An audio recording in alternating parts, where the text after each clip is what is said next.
I will start with the poem "The World is Too Much with Us." And "The World is Too Much with Us" is written by William Wordsworth, and the speaker presents a society which has given into the temptation of modernity brought about by the Industrial Revolution, and the speaker refuses to integrate into such a disconnected world and prefers to being considered a pagan than falling into the trap of materialism.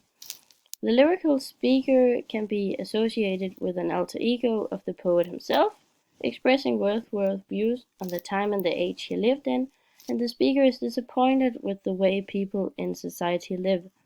And I have an example, getting expended, as you can see here in line 2 here. Yeah. I noticed that the speaker is not only critical of the present but also of the past and near future. And you can see that here in the first line, late and soon. This indicates that he has a pessimistic view on the world and its evolution. For him, nature is like a being. This is why he chose to spell the word with capital N. Nature is something with which one can and should connect in order to feel less lonely and escape the traps of materialistic ambitions. And the modern society is designated in the poem using personal pronouns such as us here in the first line and we in the second line and ours in the third line. The fact that the poet includes himself in the society shows that he is not entirely idealistic, and he also bears a part of the collective blame of abandoning nature. For the speaker, humanity has become numb to the effects of natural elements, which are now like sleeping flowers, as you can see here in line 7. Yeah. Consequently, he laments the world's disconnection from nature with a dramatic pathos. For this, for everything, we're out of tune. It moves us not. Great God, I'd rather be. Yeah, and the poet mainly uses common everyday English words, which made the poem easy to follow and understand when it was published. Though for modern readers, words like um, following here on line 12 and bosom here on line 5 may seem a little bit old-fashioned. All in all, the poem comes across a very lyrical, a reflection full of pathos and the antagonism between modernization and the natural world. The poet managed to give the poem lyrical qualities through rhymes and metaphorical word associations and the overall solemn style and mode of expression. The main theme of this poem is that modernity versus the natural world. The theme is in change with the motives of consumerism and spirituality. The speaker in the poem is disappointed by the modern society he lives in, brought about by the industrial revolution.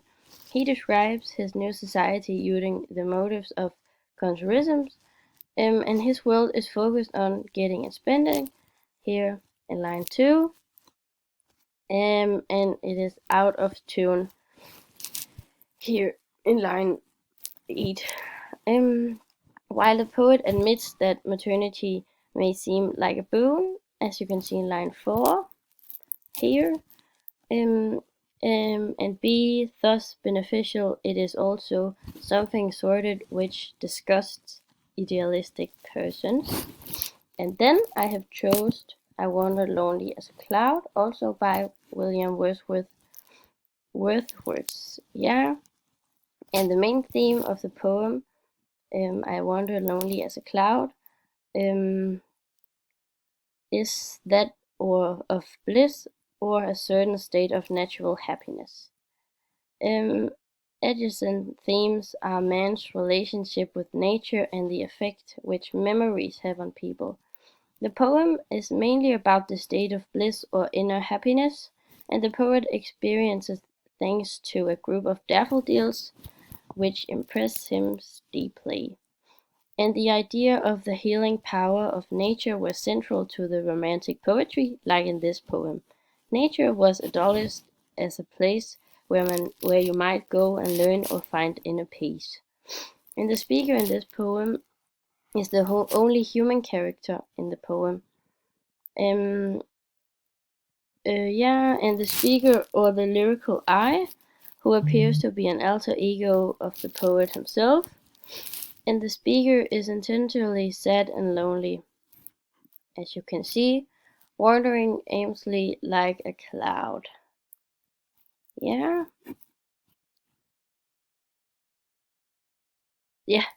Sorry. His emotional state changes when he comes across a multitude of daffodils, which impresses him. And you can see that here in the first 4 lines, which I'm gonna read out loud. I wandered lonely as a cloud that floats on higher vales and hills, when all at once I saw a crowd, a host of golden daffodils. He is so inspired by the way the daffodils swing in the wind next to the waves of the lake that he starts associating their image with the Milky Way, with the stars in the Milky Way. And the poet uses verbs, nouns, and adjectives in the poem. As you have seen, the gerund form of verbs plays an important descriptive part. Description is exchanged by certain adjectives associated with nouns, which create epithets. Some important examples are golden daffodils here in the first, they were in the 4th line, and here never-ending line and sprightly dance. And the message in this poem is that nature can be a good companion when one is feeling down, much like a friend who cheers you up. Furthermore, it can make you feel connected with the universe or make you feel that you belong somewhere. Lastly, the poet tries to make the readers understand that we can change our moods even by ourselves or simply bringing to mind a happy memory. And here, the last 2 lines. And then my heart with pleasure fills and danced with the daffodils. These 2 poems are very similar. For example, they have the same author, and the language is also very similar to each other. However, I Wandered Lonely as a Cloud is a little bit harder to understand, I think. They share a lot of similarities about the love for nature, which makes good sense, as they are both romantic poems. They also both have first-person narrators. However, the structure are very different, and the world is too much with us. This one over here is just one long verse where I wandered lonely as a cloud.